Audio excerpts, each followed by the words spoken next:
So I go on Rightmove. I put obviously the budget, what I don't want to spend past, my maximum budget, puts like all the other filters and criterias, and then it just shows, and then you put a radius of how far you want it to go out. So I think I was putting a radius of 2 or whatever, because obviously I knew with my budget I can't afford central London. So I made it come out a bit, and then I would just look at all the houses in that radius that fitted the sort of places I was okay to stay in, looking at the distance, walking distance from the house to the station, because I, I've just always lived places where I can walk to the station. If it's 15 minutes, that's fine. I would walk. I don't want to be waiting for a bus that is not going to come or delayed or one thing or the other.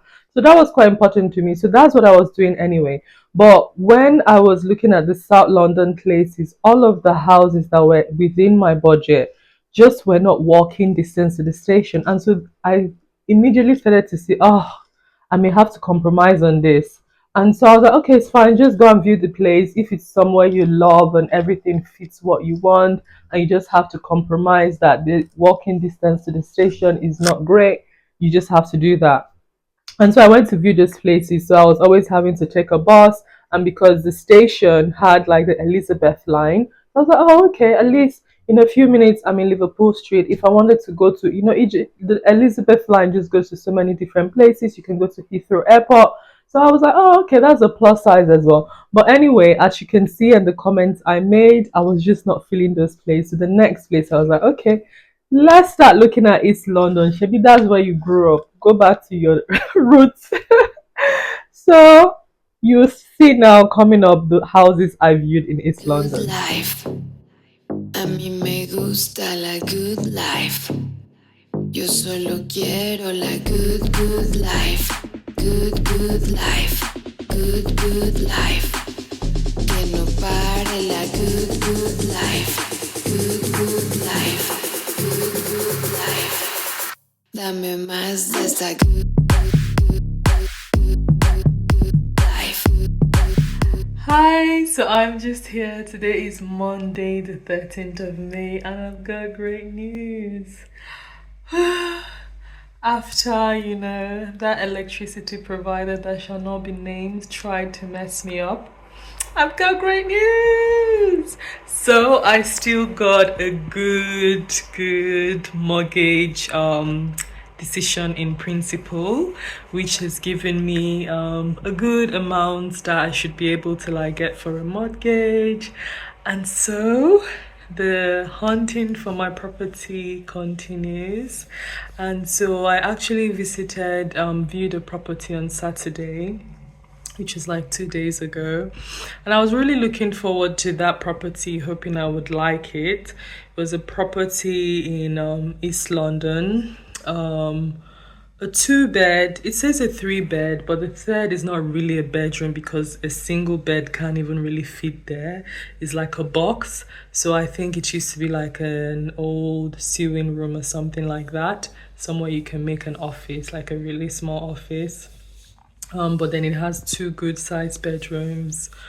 And then downstairs it has both a reception and like a living room space, so it's quite long. And then it has like a kitchen. The kitchen is not big, it's just okay. But it has like an extra space on the outside where it could be extended, and even those walls could be broken down to make an open plan space. And then the garden is quite, long as well, really deep, goes in, and it has a garage as well. And so it was a good place. The only thing with that property is it's very, very, very old and needs like a total rehaul. So not just even like changing the flooring, changing the painting, the wallpapers, literally even the windows itself, all the windows in the property would have to literally be stripped off and changed. And coming into this, I was always sort of open to working on a property that I would need to like renovate. But I got home and just thinking about it and trying to like, I just don't think I'm up for it. I don't have the expertise. I don't know who I don't have the contacts, the network, people. Yeah, those are things you can figure out, but I feel it's just gonna be so much of a big project for me. I have a lot going on. I'm a founder of a business. I'm running all by myself. I don't really have the capacity to take on such a big project, which this would be. And then it's going to be very, very costly. And just thinking about the amount I have saved and the amount I'll be able to save between now and like September or October when renovations could start, I just don't want to be like really stretching myself so thin. Yeah, so the hunting continues, but there's gonna be a big deadline now. So the question is, can I meet my deadline? If you're wondering what the rush is, the rush is I'm on a ticking clock. So where I'm currently staying at, this keeps flickering. Anyway, so where I'm currently renting, my tenancy ends in October, literally a few days into October. And during the calculations, from what I've researched about, completing in a property, it takes 6 to 8 weeks, which is about, no, sorry, not 6 to 8, 8 to 12 weeks, which is about 2 months and a bit. And so from that calculation, ideally, I would want to have this property by September. So it sort of gives me a month to move in, gives me a month to like clear the space here, make sure everything is top notch how I met it, but also gives me time to find a studio. So two big things I have to do in the next couple of months: find my property and also find a studio space. And so I need to be able to complete by September so I can then move my personal stuff to my property, move my work stuff to a studio. And so I do need to find a property at the very latest early June. And so that way, once the exchange of contracts and all of that, legal part of the whole buying the house journey starts, the 12 weeks would hopefully land on, the start of September at the latest. And so that would just help me with a smoother transition, moving from my rented property now, finding a studio space, a commercial studio space for my photography business as well. When you've been dreaming and visualizing and manifesting stuff, and I'm living and walking in it right now. I cannot believe I've saved enough to get a property, and I've pulled my earning potential and not even potential, my earnings right now to a stage where, as a single woman, I can go to the bank and be like, I got my deposit, my income is good, can I get a mortgage? And they've said yes, and they're giving me a good chunk of money. I'm so grateful and I'm so proud of myself. Give myself a good pat on the back. Oh my gosh. Back again with more viewing conundrums. So today was a good day. I had a viewing in East London. I really liked how the house looked, and I think the owners currently, one of them must be an artist or has a good eye for like arts, creativity, design, because I think the way they have it currently is what's really pulling my eyes. Anyway, I went to view it, and the main house itself is really lovely. It's somewhere I can move in. I mean, it needs work, like, there's curtain boards and a few things here and there, but it's not so bad I can't move in and live in there. The only very down part of this house is the kitchen area. The kitchen is awful. And the kitchen area is basically a bit of an extension of the house. But this must have been done a very long time ago. And so the sort of sunroof is leaking. The flooring is awful. The cabinets, everything is awful. I wouldn't even put my plates in there. The cooker looks dejected, like it's been there for years and years and years and no one's cooked with it.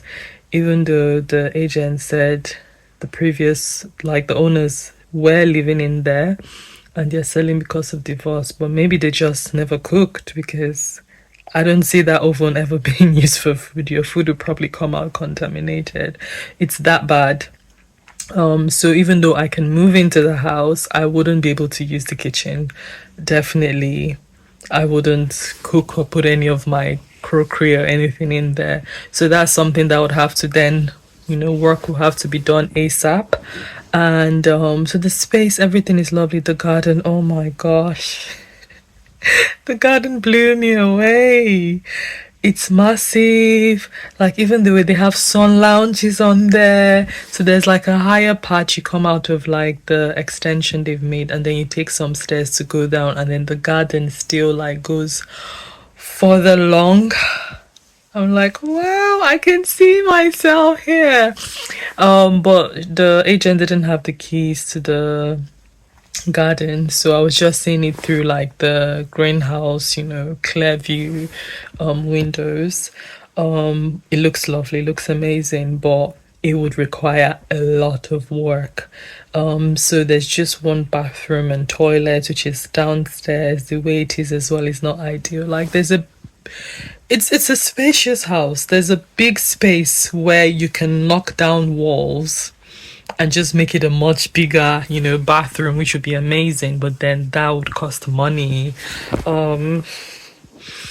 Yeah, I think it's the first house I felt a bit of excitement and giddy. So I'm not just decided yet because of all of the work it would definitely need, and I'll definitely have to factor that into my offer. So what I've decided is I'll go and view it again with my mom, because I don't think it's a decision I can make. Obviously, I can make my decision myself, but it's not 100% yes. So I think it's just good to weigh in someone else's opinion. And so I actually viewed another property yesterday as well. That one was a 3-bed. So today's one was a 2-bed. That was a 3-bed. Yesterday, the space was absolutely amazing. All 3 bedrooms were amazing, good sizes. They had a bathroom downstairs. There was like a split bathroom and toilet, so you can knock down that wall and just make it a big one, which would be like a full bathroom and toilet downstairs and another full one upstairs. And because it's a townhouse, so it's very tall, and so the way it is, the upstairs bathroom, like the ceiling, I would jump and jump and jump. I would never be able to touch the ceiling. It's so high up. So it's not, the width of it is not massive, but it's a good size. But the height of it is so high up.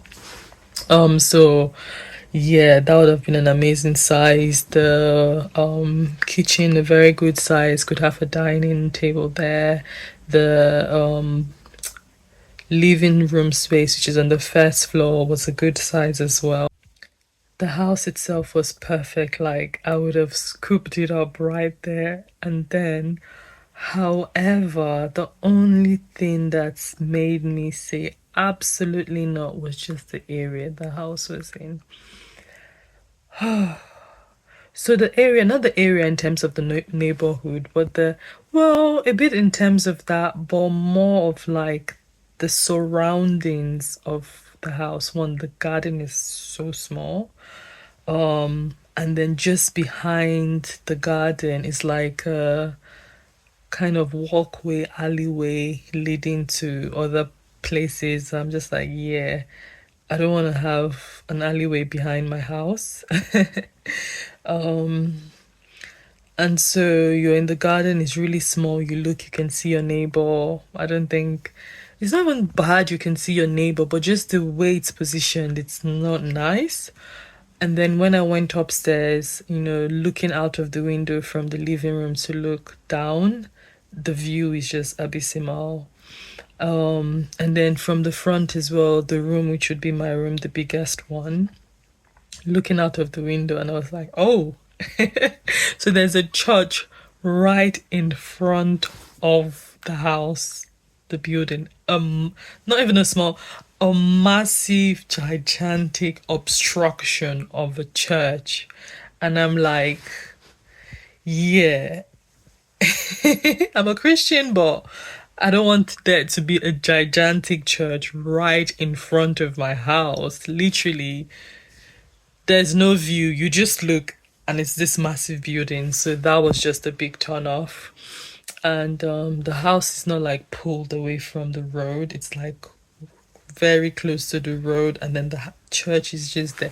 The view was just not good, and it's so interesting because going on house hunting, I never thought about these sort of things, but I'm beginning to realize that I'm a very visual person in terms of where I want to stay and what I have around me. I've always known I'm a dreamer, I'm a daydreamer. I want to look out of a window and just daydream, and that's because the view is just blowing me away. I can just stand there for, even if it's a moment, a second, 2 seconds, and just be transported, have that bit of reprieve from everyday life. I think because this apartment I'm renting right now, it was literally the second place I viewed, and even I was so surprised. I was like, oh, I don't need to view more places. This is it.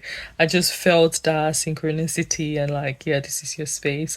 And the view here, oh, now like literally, I just go to my living room lots of times, like put the kettle on boiling water, and I just stand and just look through my window, literally my backyard. There's a beautiful canal, there's the marshes. You know, during the weekends it gets busy, people are like jogging, walking their pets. It's just a beautiful place. It's boats on the canal. So I think after having this view, now moving somewhere where it's just not inspiring at all, it's not jiving with me. So again, this whole thing just started stressing me out. I'm like, what is it? My standard is not this high. Why am I not finding a place? Why is it that I see something online? I think, oh, it has potential. The plan looks good. Like I was so good in like reading like house plans because at this point, me and Right Move were like, G. Anyway, I'll see someone, I think, oh, this has potential, this looks good. I will go there, but there's just a comma somewhere. There's just something that doesn't make it fit. So anyway, that was not going to work. So I was like, you know what? Maybe now I need to go further afield. And so I started looking into Essex. So I was open to going to parts of Essex that is not too deep into Essex.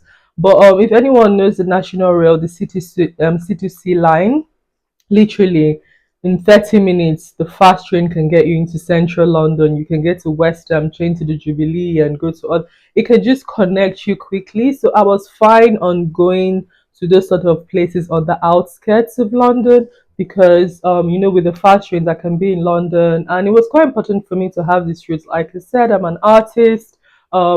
Everyone knows if you're in the creative industry, London is the hub. So I didn't want to just like get stuck in Essex. I don't drive at the moment, planning to drive next year, but for the time being, public transport will be my mode. So, anyway, I started looking further afield into some places in Essex, a bit in the fringes of London. And so, you're going to see those videos now.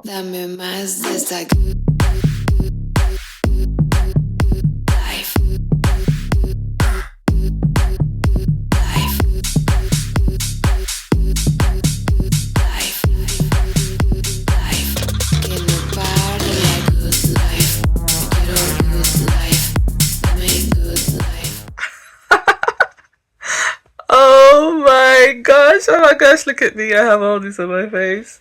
Check it out quickly. I've just woken up, written an email, and I'm about to hit send on my offer.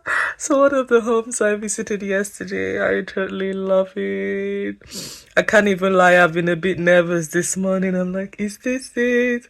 Am I gonna purchase this? This is a big decision. Oh my gosh, I'm freaking out. I am freaking out.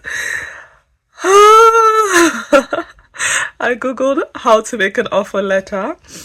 because I was just gonna write something bland, and I was like, you know what, let me see what they're saying on the internet, and I found a template that makes it a bit more, professional, a bit more snazzy. But then I added my personal stuff into it, why I really love the property and what it would mean to me, and all of that. Oh my gosh, I've been praying since last night. God, please guide me. I don't want to choose the wrong thing. Like, I loved this property when I saw it on the website, and then going to visit it confirmed it. But it's just, when you make a big purchase, like, this is gonna be the biggest amount I've spent in my life, the biggest contract I'm ever gonna sign on a loan. So I'm like, this has to be it. I feel it because now I'm looking at other properties, and then I viewed another property yesterday. I was just like, no, everything else now looks bland, looks dreary, looks like, I'm sorry, this is not it. So that confirms to me that I really love this place, but I'm still so freaking nervous, and oh my gosh. Okay, I need to hit the send. I need to hit the send. I need to hit the send. Ah! Oh my gosh. I'm about to hit the send. I'm about to hit the send. Let's go. Let's go. Let's go. Within the hour, I sent that email. My offer was declined. So that video you just saw me clicking send, maybe 30 minutes, 40 minutes later, I got a reply from the agent saying my offer has been declined. And I was like stumped. I was like, oh my gosh, I wasn't expecting this. I've given 9% under the asking price. So how do I go about this? So I spoke to my mom, spoke to my mortgage broker, and my mortgage broker just basically like, if you really love that house, you just need to make another offer. I spoke to the estate agent. I was like, okay, what are the sellers looking to get? And she was like, they're looking to get really close to their asking price because the property they want to buy and move into is actually quite higher. So I was like, okay. So she was like, do you know what? It's a bank holiday coming. Just sleep over it, think about it. If it's a property you love, if you know, you know. And yeah, just decide what you want to do. So I was like, okay. So I was thinking, you know what, I'll just wait and make another offer after the bank holiday. But my mom was like, don't wait, just make the offer now, even though she said you should wait. Like, you really love it, you viewed other places, you don't see anything being like, the character of this house is amazing. Yeah, it just fits. Obviously, they always say you never get 100% of what you want, which is true. My tongue. But the few things I'm compromising on are things that are not deal breakers. And so I made another offer on Saturday. Unfortunately, when I made that offer, it was like around past 4, which I think the estate agents, they either must have just been rounding off closing office, or maybe they had even closed already. So I'm sitting here now, this whole bank holiday, waiting for a response. This time around, I've also made another offer, and I'm like, this is my best offer. So it's not even 5% under the asking price. This time around, it's like 4% under the asking price. So this is a really good offer considering, people tend to negotiate. So it's just like, keep praying, keep meditating, keep thinking if this property is mine. I hope they just accept this offer. Again, bearing in mind the Saturday has just passed, which means they've most likely had other people view the property as well. So depending on if these other people are interested, I now have people I'm going to be competing with for this house. But you know what? I really want this property. But I've also prayed and said to God, if it's not mine, if it's not aligned with my purpose, if it's not aligned with my journey and the places I need to be in the coming years, then it's not going to be mine. I'm not going to stress about it. At this point, I've done the best that I can.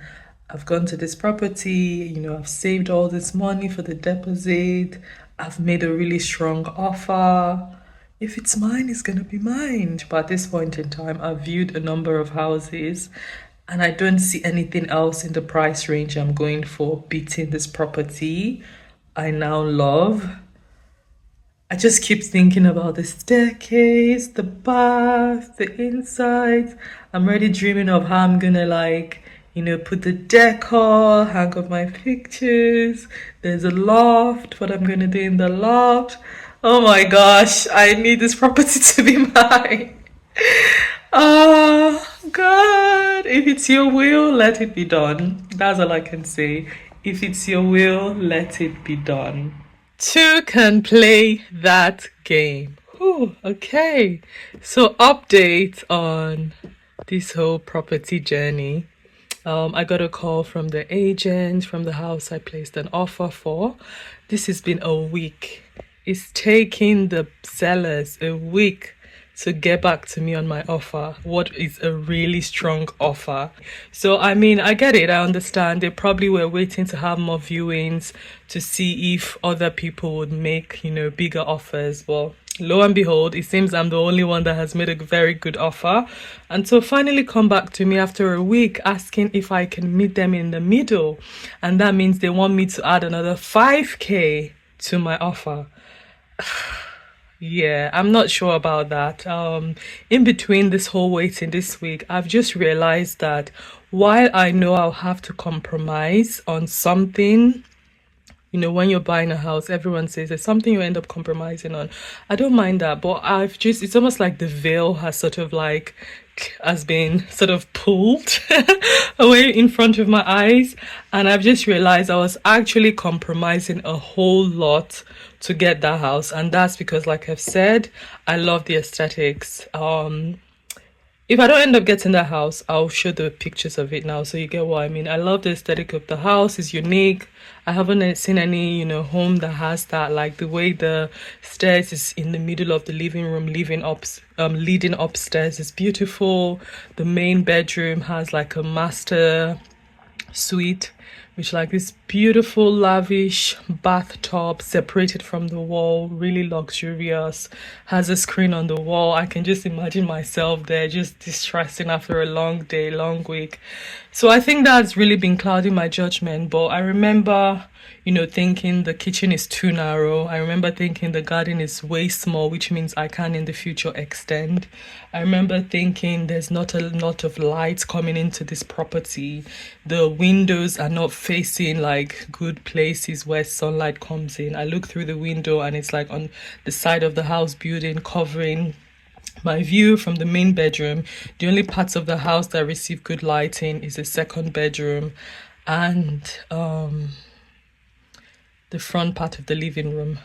There's no parking, which is important to me. There's just a whole lot that is important to me and compromising. And I've just realized, you know what?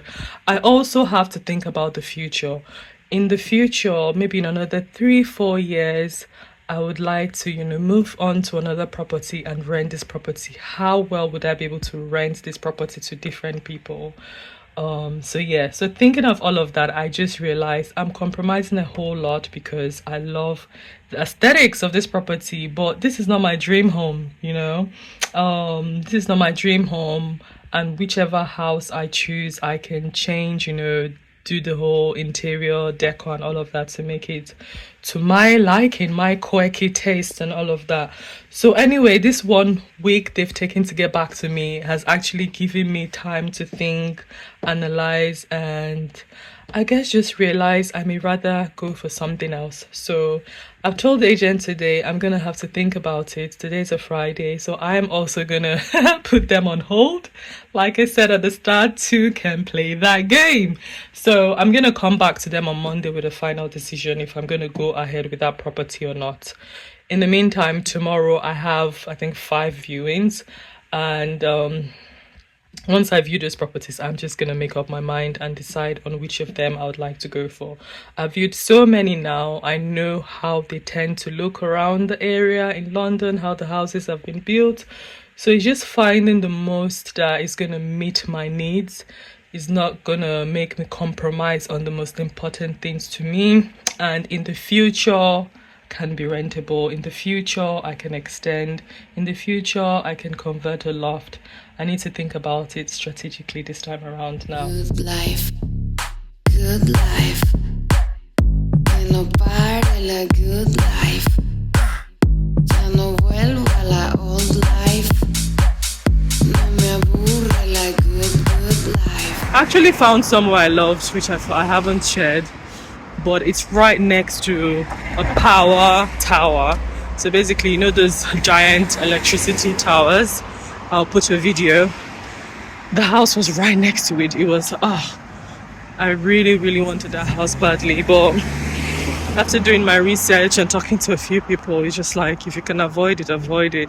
And I'm just like, yeah, I don't want to be stuck with a property that in the future will be also difficult for me to sell, or difficult to find tenants willing to live there because it's next to an electrical grid. So yeah, I had to leave it alone. The agent for that property was a bit weird even. I asked some questions. They still have not come back to me. Yeah, so anyway, I guess that one's not meant to be. I've got amazing news. Right now, hay fever is killing my eyes, so if it's red, pardon me, but oh my god, I was at the gym when I got the news. My offer has been accepted. I said, let me just quickly do a video before I go and take a shower, wash my face properly, because oh my gosh, hay fever is seriously dealing with me right now.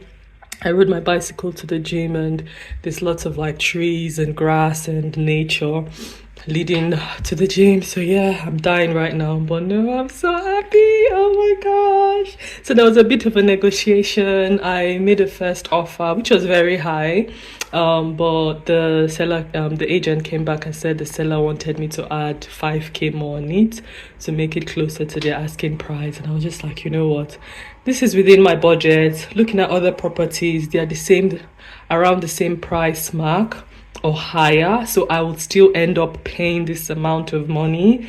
And I'm not trying to hold it and hold up thinking, you know, I'll get it for cheaper than it is, because at this point, going through viewing different properties and understanding how the market is right now, everyone is trying to get as much money as they can from their property. So although on like the research says people tend to negotiate between 5 and 10% under the asking price, people are not even trying to look at 10%, even 5%. They're like, So I've actually paid more than, less than 5% of the asking price. So I've probably paid within 2% of the asking price. So it's really close to the asking price, but it's within my budget. I love the property. I've already been dreaming of how I'm going to refurbish it, renovate, do the rooms and all of that. So yeah, so now it's the next stage. I'm getting quotes for solicitors, and I'm also going to send some documents to my agent so they can get my identity verified and then start the process to give me the memorandum of sale, which will be exchanged with my solicitors. So that's the process I'm in now, getting a solicitor. From a dream to reality. I've been thinking about these days since 2020, when I started on my journey of saving aggressively. Yay! So as you've just seen, I found the property. I found the one after viewing so many places. And so in this video, I sort of showed you only 9 houses, but I think at the end, I must have viewed close to 14 or 15 places. And you know what I feel now when I look behind, I think people who are stricter on their choices probably would have done less viewings than I did. I sort of have this personality where I'm like, oh, let's just see, I may like it, the neighborhood may be nice.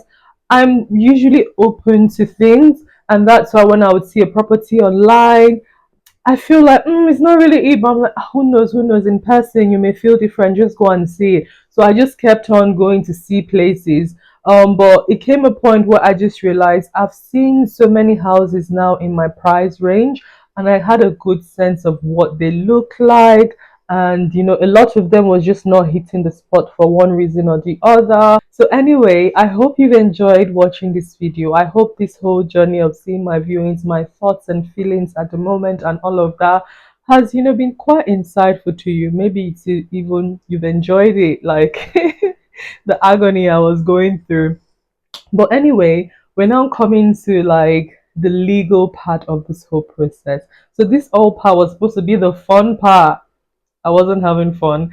But now, next week, I'll be sharing the whole legal process of like once you've made an offer and your offer has been accepted, what happens? And so I'm going to take you through that journey, how amazing Emma, my mortgage broker, was. Her details down below, and how she just helped me with this whole process seamlessly. And I completed in 2 months. I really would have completed in a month. Next week, you'll be learning why that didn't happen because I decided to take some time to do some other things, which I'm not going to spill right now. But no, the whole process for me was then smooth. And you know what? When I started this, every year I give myself a word I want for the next year. So, like in December, I'll think of the goals and plans and dreams I have for the coming year, and I'll think of a word that can sort of conceptualize and symbolize it. And I just affirm that word, and I also then take that word and create a phrase that becomes my affirmation, which I say throughout the year. And for this year, I just wanted a life of ease. And so the sort of sentence I use is I want to live abundantly with ease. And when it's come to the important projects I've had to do this year, trust me, they've all gone with ease. So this whole property process, the viewings which you've just seen was the most stressful part of it and annoying part of it. But the rest of it is is is throughout. So anyway, if you're not yet subscribed to this channel, hit the subscribe button. Next week you're gonna be hearing more about the other legal part of the process, negotiating. Me as a Ninja babe, I tried to, negotiate wisely with the seller to get the best deal. You're gonna hear all of that next week anyway. Bye.